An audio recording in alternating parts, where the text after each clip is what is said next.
Hi everyone, welcome back to Kindle's Reading Diaries. Today I am finally gonna do a super late 2024 wrapped.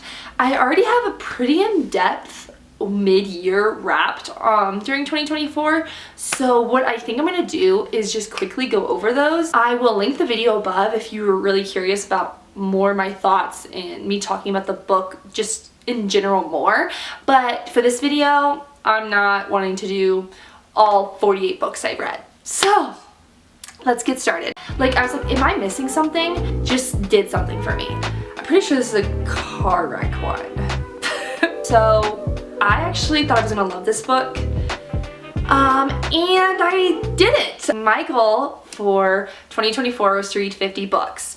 I mean, in 2023, I read 46 books. So like, how much harder would it have been to read 4 more? But it was harder. So I only ended up reading 48 books because I was so busy, and like, while I got ahead for many of the months, like I was like 4 books ahead, right when the fall hit, like, just dwindled.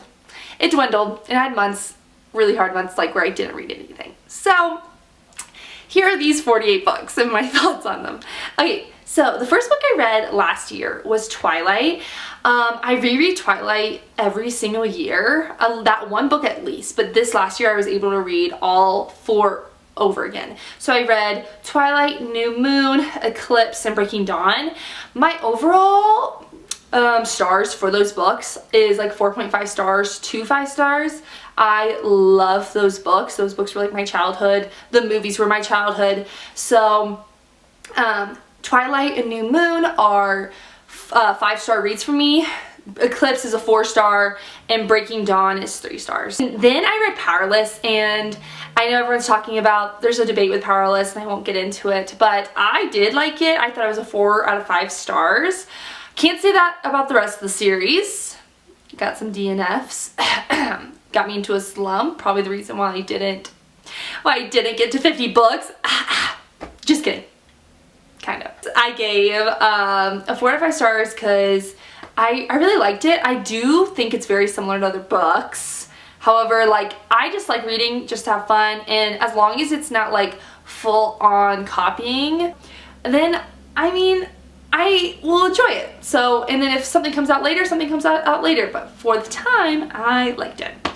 So then I read Shogun Part 1 and 2, really long books. It's actually one book, but I bought the one where it's like Part 1, Part 2. I think it's over like 1,500 pages. I gave a total just 4 stars. Yeah, I talk more in depth in my mid-year reading review about it. It is a harder book to read. Then I read After, I reread it. Guilty pleasure book, gave it a 4 out of 5 stars. The Duke and I like the show more. I don't know how people read. I wanted to read the entire series because I like the show so much. The show and the book are like complete opposites for me. Like, I thought the show was so good and I hated the book. So I gave it a 3 out of 5 star. Didn't hate it. The show was better than the book. So then I read the Married series.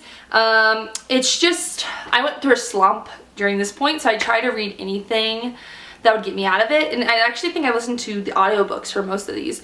It's the whole series, 1, 2, 3, 5. I skipped 4, I guess.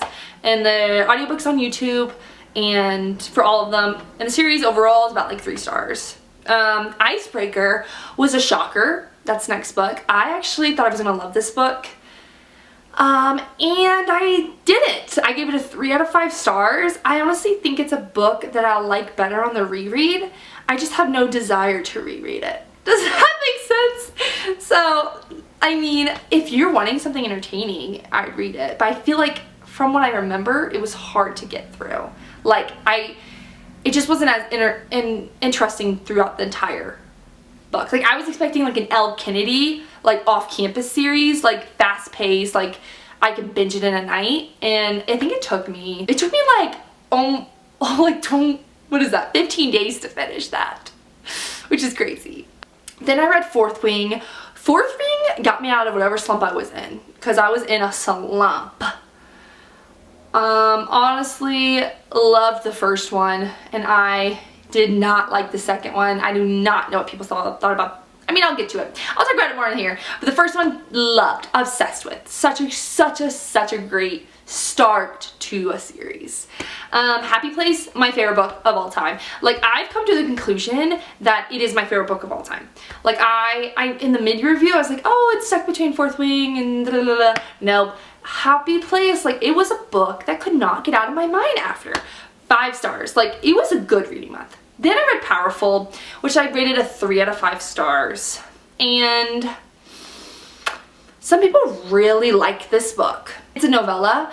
I did not like it. I mean, maybe it's good for a novella. I don't really read novellas though. I think this is the first novella I've ever read. Like, I didn't even read the Twilight novella that they have with it. Or the ACOTAR novella. I never read that one either. So maybe this is what it's like. It was cute, but like too fast paced. Like, it felt like they immediately fell in love. Book Lovers, 4 out of 5 stars. I really liked it, but the thing is, after Happy Place with Emily Henry, it was hard to read any of her other books because they're so different to that book. And everyone has said that, like, online too. From what I've seen online, people have said Happy Place is vastly different from her other books. So if you like Happy Place, it's harder to like her other books. But if you like her other books, it's harder to like Happy Place. That's just from a few opinions I've seen online. Maybe it's not true, but I still liked Book Lovers. I gave it a 4 out of 5 stars, but like, it was harder to get through. I think this one took me a while too. And then Iron Flame. Now I can talk about it. Oh my god, I give this one a 3 out of 5 stars. Honestly, probably a 2.5 out of 5 if I'm really being serious, because it was so bad to me. Like, so bad. Loved the ending. Gutsy ending, but I really enjoyed it.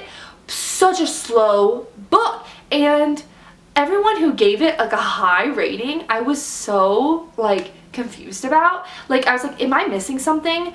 But I was thinking of rereading it before Onyx Storm comes, which I've also heard that one's not the best, but I'm about to get it soon in the mail on Wednesday, so maybe I think I'm gonna make a reading vlog and then I'll give you my thoughts for that. But I don't mind reading Fourth Wing again.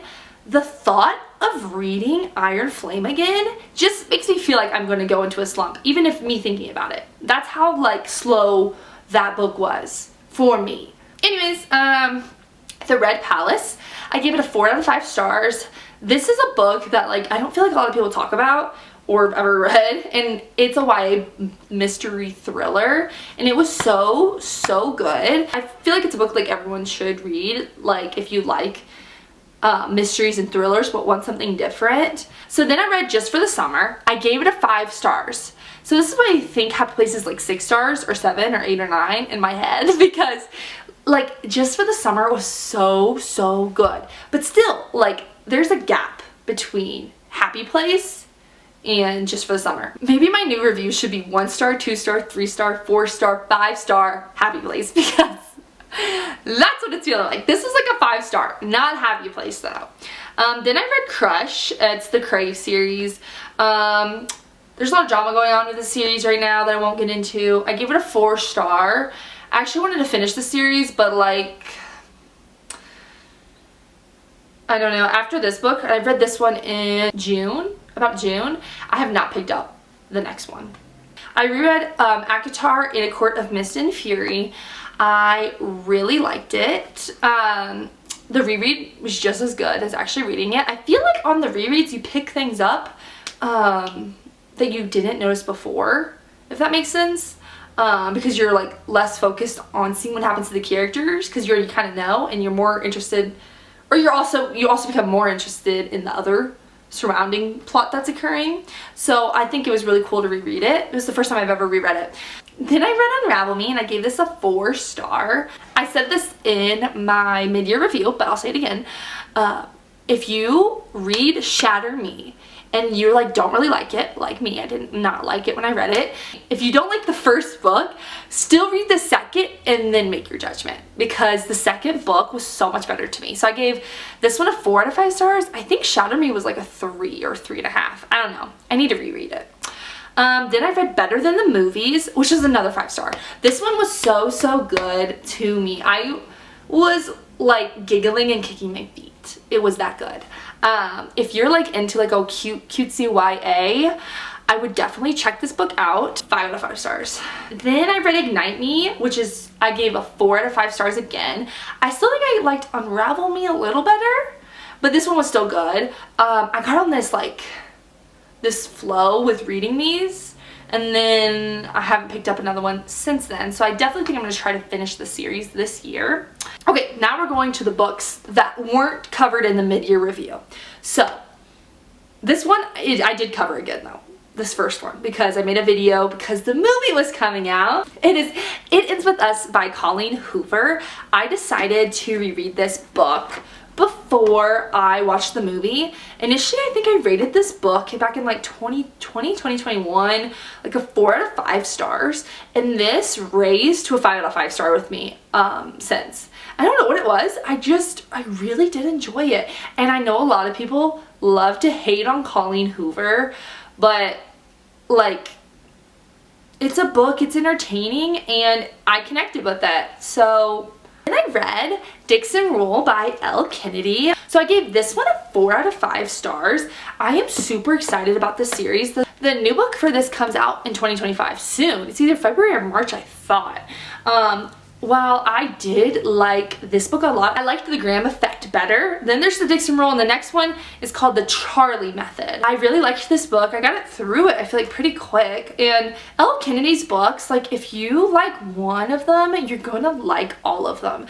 That's my stance on it. People might think differently, but I've liked every single book I've ever read of hers, and I think I've almost read every single one of her books. Yeah, so I mean, I'd recommend it if you like her books. Then I read The Inmate, which was a thriller by Freda McFadden. When I first read this book, I was initially going to give it 3.5 out of 5 stars, but there's a last chapter at the very end that bumped it to a 4-star read for me.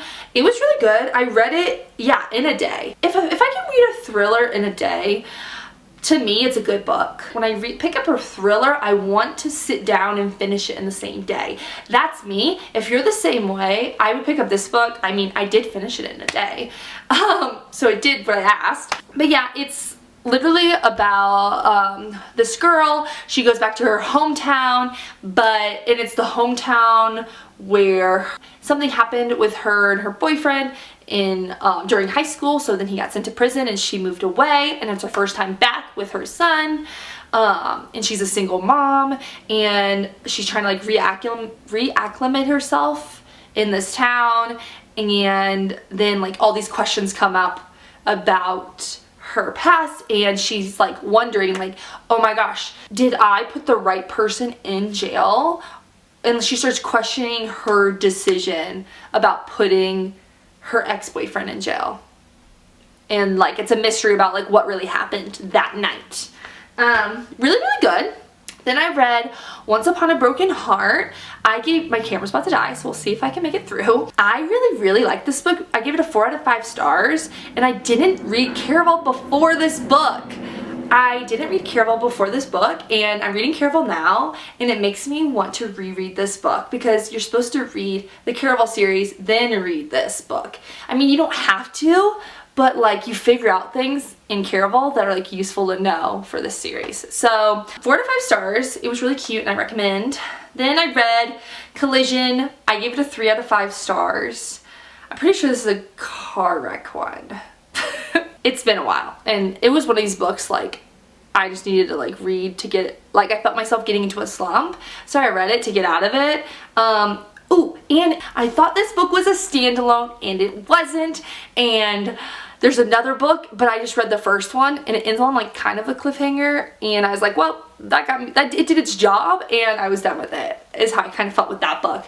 But it was good. I mean, it was 3 out of 5 stars. It was alright. It was alright. Then I read Betting on You by Lynn Painter. This is definitely my Lynn Painter year as well. I've read a lot of her books this year. And I gave this one a 4 out of 5 stars. And it's about Bailey, a girl named Bailey, and Charlie. And they meet each other on an airplane, and like, they do not like each other. And then they end up having, like, a couple years later, they're at the same place for their job, like, and they have to work together. And like his parents are divorced and her parents are divorced, so they kind of like bond over that. He helps her with her, she has a problem with her mom's boyfriend, and he decides to come over and be her like fake boyfriend kinda. It's like an enemies to lovers type of book. Like fake dating trope. I gave it a 4 out of 5 stars. I'd still recommend Better Than the Movies over this book, but it was still really cute if you want to like keep reading Lynn Painter's books after. Then I read With a Kiss We Die, which is a murder mystery from a podcast point of view. It was super duper interesting, and I loved the audiobook. I usually don't love audiobooks. I kind of just put them on so I can still read or like listen to my book, even if I'm busy. But this was like, I almost preferred the audiobook to the actual book, because it was like I was literally listening to like a crime junkie podcast. Super duper good. Then I read Binding 13, which is a 5 out of 5 stars, and I'll go over the other books with you, but I'm gonna say this now, nothing beats that book in that whole series. Everyone loves like Saving Six and Redeeming Six, like so much, but mine is Binding 13. Like, Keeping 13 is good, but Binding 13, like, just did something for me. Like, it was so good. This is like almost Happy Place level. I was so obsessed with this book that like afterward, I had like the library book of it. So I literally don't have the actual book of this specific one. But after I read it, I went out and bought all the actual books for the rest of the series. I gave it a 5 out of 5 stars. It does have like lots and lots of trigger warnings. So I would definitely read those beforehand, because there's a lot of stuff that goes on in it. But yeah, it's about a girl named Shannon. She has to switch schools because of bullying, and when she gets to this new school, she meets Johnny, and it's like about their relationship. And he's like gonna be the star rugby player. And Keeping 13 is also about, it's like a continuation. She has lots of trauma that happens at her house, and so the books focus on that a lot, and Johnny and like kind of like him trying to like save her. Keeping 13 was 4 out of 5 stars, but Binding 13 was definitely 5 out of 5 stars. So then I read Never Saw Me Coming. The book is about a couple of psychopaths that attend this university for free as long as they're willing to participate in these studies done on them. And they've never met one another, but the stipulation is that they can go to this university for free as long as they kind of get studied. And they have to work with a professor, I'm pretty sure, or a doctor, and he helps them, like, they have to do like therapy sessions, and he helps them kind of like ignore those thoughts that come in their minds. And anyways, the psychopaths start getting killed off, so they start like kind of getting hunted rather than them hunting people, right?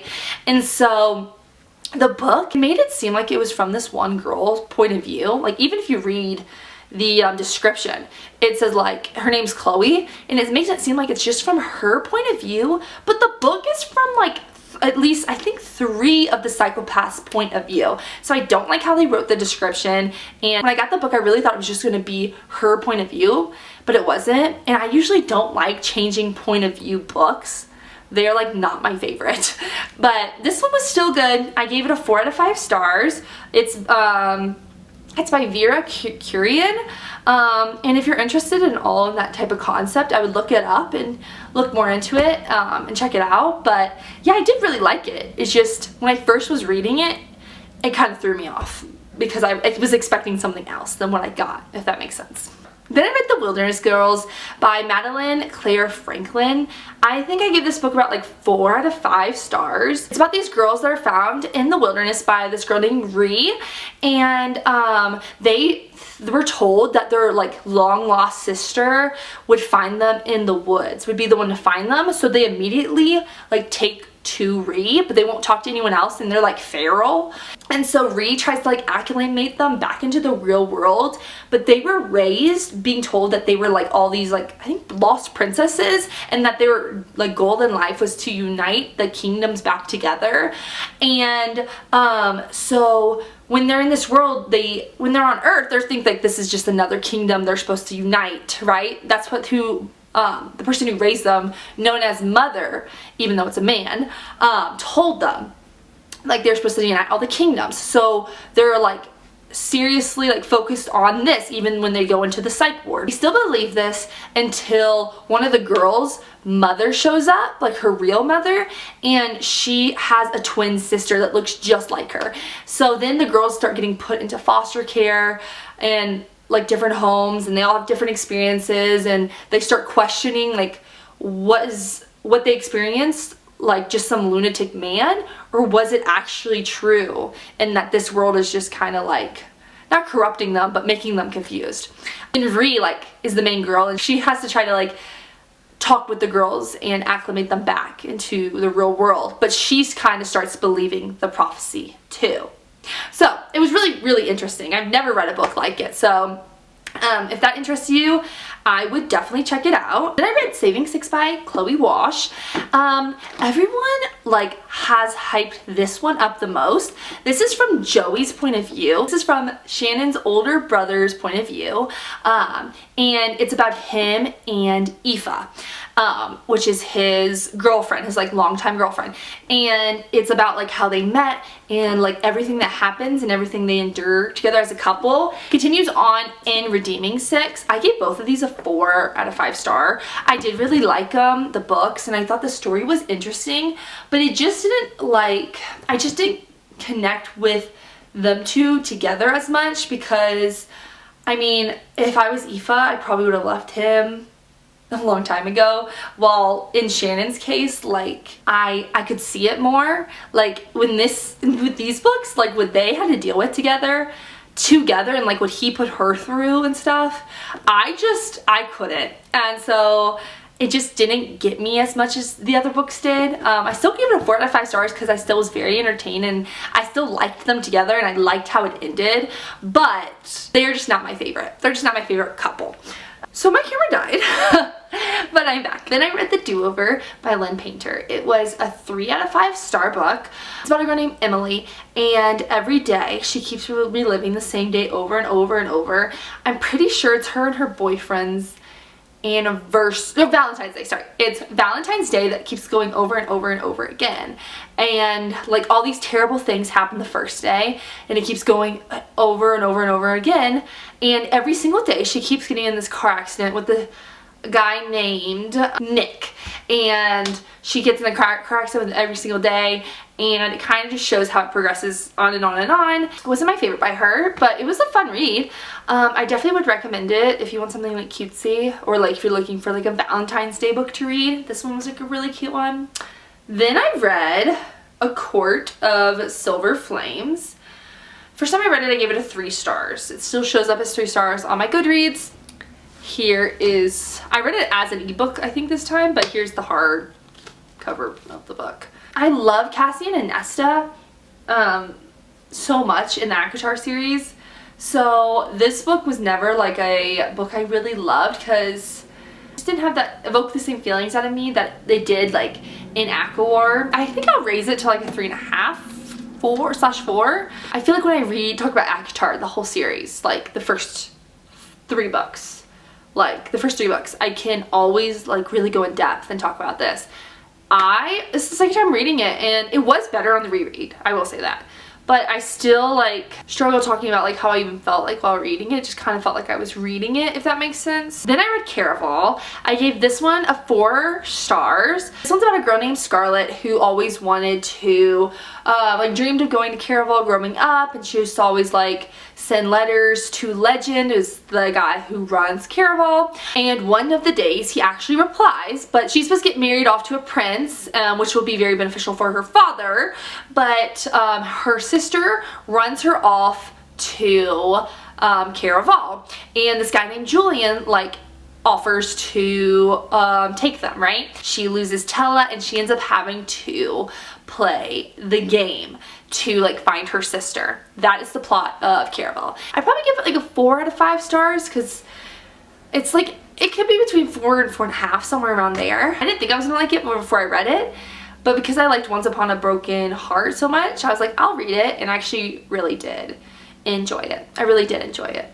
I read The Perfect Couple next by Ellen Hildenbrand. I watched the Netflix show of this and I was really expecting to like this more because I loved the show. But I kept hearing like, oh, the book was so much better and the book had this and that and the show didn't. I actually thought the show had more aspects than the book had, which is usually not common. It's usually the opposite, like the show has to leave out details, but they like added details that weren't in the book and I really liked what they added.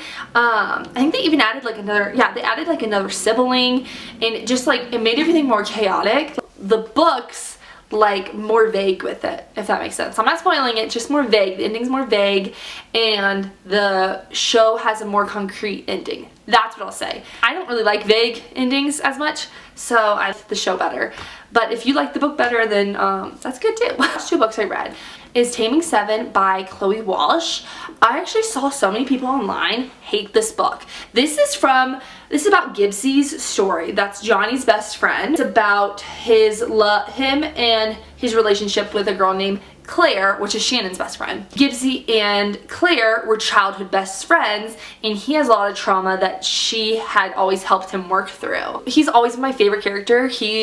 I feel like I relate to him in a way of like, I like to use humor to mask my own trauma, and he's the same way. So he's always my favorite in this series, and I could not wait for his book.